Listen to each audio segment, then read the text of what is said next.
our focus is really to be customer-led in everything that we do. And for us, that means how we focus attention and resources on the audiences that are going to really help and aid in our digital and portfolio transformation, as well as sustain revenue. So for us, that really means how do we focus on and super serve our most loyal sort of traditional print customers, as well as sort of fuel our growth around younger digital audiences.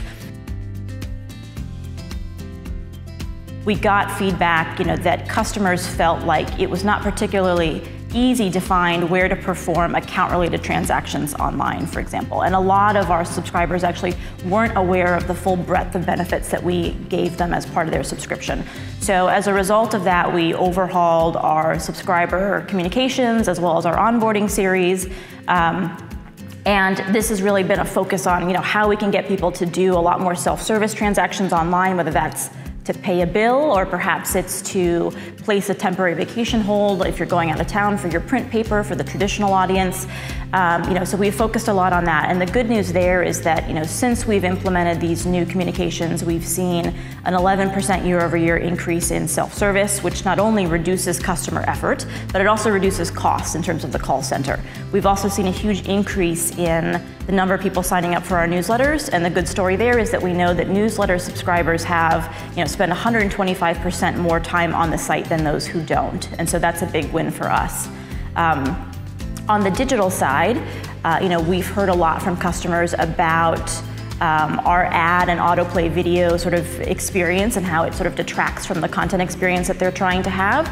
So we recently rolled out an ad-free subscription product as a result of a lot of these insights. And the great story there is that we've seen subscribers of this ad-free product have not only come back to us more frequently, they consume more content within the session, and that's increasing the overall average revenue per user. We use customer satisfaction as sort of our key beacon metric because it's most closely correlated for subscriber retention, and we do that through a traditional survey that we have biannually with our paying subscribers. But that said, we analyze a lot of different data sources. So we do look at things like live chat transcripts. Another area that's really key for us with our digital growth audience, because we're trying to be really mobile first, is we have a lot of native apps. And so we've been able to sort of pull ratings and reviews from the App Store, from both iOS and Android, to pull all those in. We have a lot of native app feedback with a feedback mechanism that's included in our apps.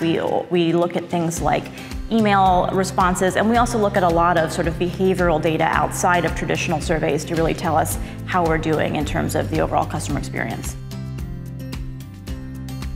So we look at operational metrics. Depending on which audience, depending on which channel, we might look at things like average handle time, average speed to answer if we're talking about an interaction that's happening in the call center. We might look at page views or repeat visits as a result of something that a digital customer is trying to do with us on the website. So those are really sort of those key metrics that help sort of tell the story of what was going on that the customer is trying to do, and are we seeing increases in these different things. Then we look at sort of the second layer for us, which is really perception metrics. So this really gets to sort of the emotion and satisfaction. We also created a customer promise in co-creation with our customers and our employees across the organization. And that promise was really translated into actual behaviors at the departmental level to say, what does easy feel like for a customer, but also for the organization. We have both sort of a top-line executive scorecard that really looks at sort of month over month and quarter over quarter. What are the key trends that we're seeing that are sort of agnostic of any of the particular data sources? And then we have a number of drill downs. So we work very closely with product. For example, for our native applications, which is a big area of growth for us around the digital-first environment and the mobile-first environment. We've seen that satisfied customers on average have anywhere from an 8 to 10 percentage point improvement in retention overall, which is serious bottom line impact for us. And so we continue to sort of socialize these insights, and we have a voice of the customer committee that really disseminates this information, and we actually see the output of all these things make it onto the roadmap in terms of what features, what benefits, what communication or processes we really need to change to make sure that we're systematically delivering a good customer experience going forward. With Clarabridge, I think one of the major advantages is not only the partnership, but the level of expertise. whether it's been the creation of some of these custom models, again, that are either drilled down for particular channels or platforms or teams, or helping us sort of build out that executive level view of our trends, to helping us sort of quantify the return on investment from using a product like this for our bottom line, or even the sharing of connecting us with other clients who may be going through similar challenges in the industry.